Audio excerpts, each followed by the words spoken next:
In Michigan, the dominant narrative holds that long prison sentences provide the severe, long-term punishment that felons deserve and protects the rest of us from them. People who have committed acts of violence or other serious crime are cast into a category of other and considered fundamentally different from law-abiding citizens. In 2020, Fresh Coast Alliance and Safe and Just Michigan set out to challenge this narrative. Our From the Numbers project hopes to lift the voices of those impacted by the criminal justice system and change the narrative about people who have been incarcerated.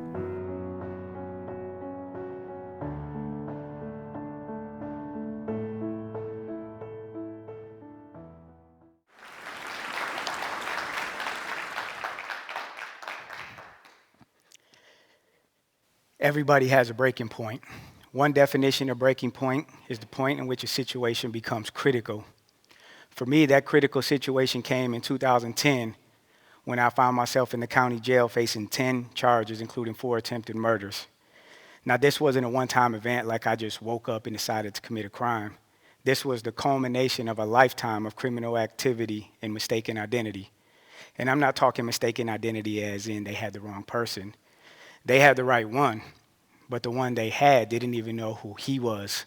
You see, from 16 to the age 33, I was either locked up or on parole or probation. Growing up in a fatherless home, poor, not big enough or good enough to do the things I love, like sports, I found my acceptance in the streets as a drug dealer and as a gang member, thinking that these things will make me somebody. They did. They made me a prisoner, criminal, a deadbeat dad, and so much more lost in search of identity. So fast forward to 2010, which is the big picture breaking point, but in the midst of it, there's breaking points. And 2 of those points came in the form of conversations, one with my 8-year-old daughter. So in 2005 to 7, if I can back up for a minute, I was locked up for drugs for 2 years, and the daughter in question was 3. Her mom used to bring her to visit me. And so let's go back to the conversation. I call home and she's crying. And she says, "Dad, how am I going to live my life without you? I don't know what to do. I'm lost without you." She said, "Dad, remember when I was little, when you were locked up before?" And she's crying, saying this. What do you say to that? What do you do when you hear your daughter say that? It tore me up. Man, it broke my heart. But it broke something else. It broke my pride, it broke my will, and I knew at that point that I needed to change. But I didn't know where to begin. So for me, I picked up a Bible. And it was the beginning of the Bible that I found another breaking point in a conversation. You see, Adam had messed up and he ran from God and he hid himself in fig leaves, hiding from his true identity. And God asked a question, and that question was, "Where are you? Where are you?" See, the question wasn't for God, it was for Adam and for me. I come to find out. That question, "Where are you?" reverberated throughout my heart and my mind so deep and sent me on a journey of discovering who I am, who I was created to be. I started thinking about my past, everything I've been through, where I currently was in my situation, and actually even where I wanted to be. So it was then that I started, through the Bible, of course, through books, through meditation, through prayer, through many different things, classes, I started discovering who I was created to be, my identity. And I started to change the narrative of what I thought about myself, trying to find my identity in the drugs, the gangs, the money. I started realizing I had a spirit of rejection on me the whole time, but didn't understand what it was until I started to discover who I was created to be, that I had purpose for my life. And this is in prison, of all places. And so in my journey of self-discovery, I also realized it wasn't just about me. Here I was in prison, around a bunch of men in the same predicament. And what I come to find out and realize was prison is not full of prisoners. It's a place full of broken people who don't know who they are, who don't know their true identity, that they were created on purpose for a purpose. And so as I started to change and it became tangible and real, my goal was then to speak life into these prisoners that I was around. And so as I'm walking the yard, talking to guys, they started noticing the difference also, started asking me questions, started wanting me to speak here, speak there, or just walk and talk through Bible studies and different things, like on the yard at a picnic table. And I noticed that they were all ears because I began to speak identity to them, telling them, and it's not too late, that you have purpose, that you can still be a good dad, because most of these guys were going home where I was at, telling them that they can still be a father, that they can change the narrative of who they are. And I only was able to do this because of who I was discovering I was. And a prison of all places. In prison, for me, it became like this cocoon, like a caterpillar in the cocoon, and transformation was taking place. And so once out, I discovered that we could have the same mindset. Because in prison, you get the mindset, oh, you're never going to find a job. See, I changed that narrative in prison. So when I got out, I said, I'm not only not going to be able to find a job, I'm going to have multiple options at employment.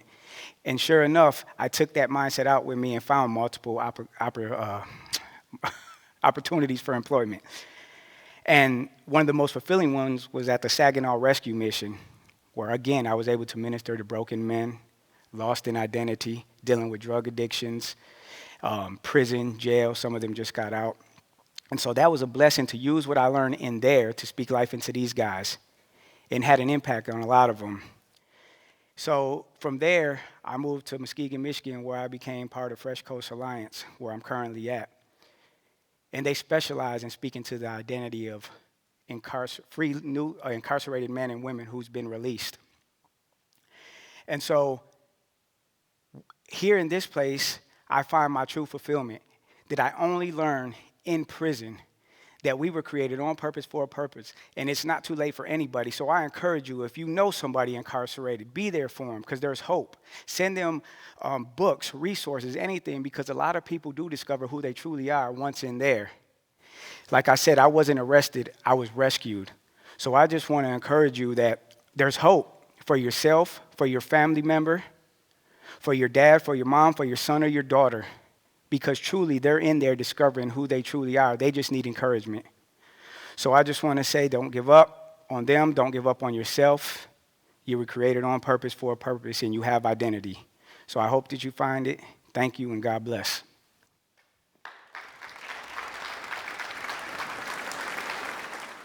Ray, thanks for sharing that with us.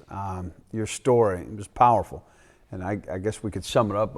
It's a story of redemption, going from street life into a life that's filled with purpose, and then actually being able to give back to the certain demographic of people from whence you came from.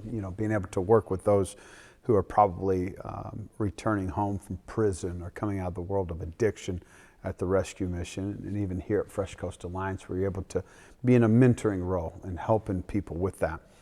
As you look back, is there, over your life and the choices, the decisions that you've made, is there anything that you regret in terms of where you're at now, regretting things from your past? Or do you look at this as if you're a product of tragedies, you're a product of your past, and without that you probably wouldn't have come to know the Lord? Is there regret in that, or how do you view that? The thoughts of regret come, but then you have to process them. So for instance, one regret would be with my kids, right? I talked about that. But then I think about, if this hadn't happened to me and I was out there raising them as a drug dealing dad, seeing all that, what kind of impact would that have had on them? Yes, there is an impact when you're gone also. But now I have a chance as a changed man to come back into their lives and speak life into them, speak life over them, show them something different. So that was the one aspect of regret that I thought about. But no, I wouldn't change much. I mean, obviously, regrets are natural to come, but it's looking at where you're at now and saying, I would have never been to this point had I not gone through that. So that was, to answer your question, maybe the kids would have been one regret, but at the same time, I know that I can teach them better because of what I've been through. So that kind of takes the sting out of that regret, so to speak. Absolutely. That's good. You know, Ray, you talked about speaking life into folks, speaking life and prayer over folks, right? But who was there for Ray during those times when you were incarcerated? Who was that person that spoke into you outside of the word? Well, it depends where I was at. You know, in the county jail where I spent 22 months, there was a guy in the next cell, Bill. His dad was a pastor, and we would speak through the bars, and he would tell me and speak life into me and tell me, trust God, it's gonna be okay. Like he would inspire me, and I didn't really understand at that point. I was just trying to figure things out. I was in the Word, as you mentioned, but it was that he was one of the ones in the county. But then you transition on to prison, a couple more guys who would kind of take you in and kind of speak, because they see what you're doing. They wait to see if it's real or not. They wait to see, and they say, I know this guy's hungry. So then they begin to speak life into me. So yes, different people, and also resources. That's why I mentioned that at the end. Resources are huge. Books were a big part of my growth process besides the word. Books were.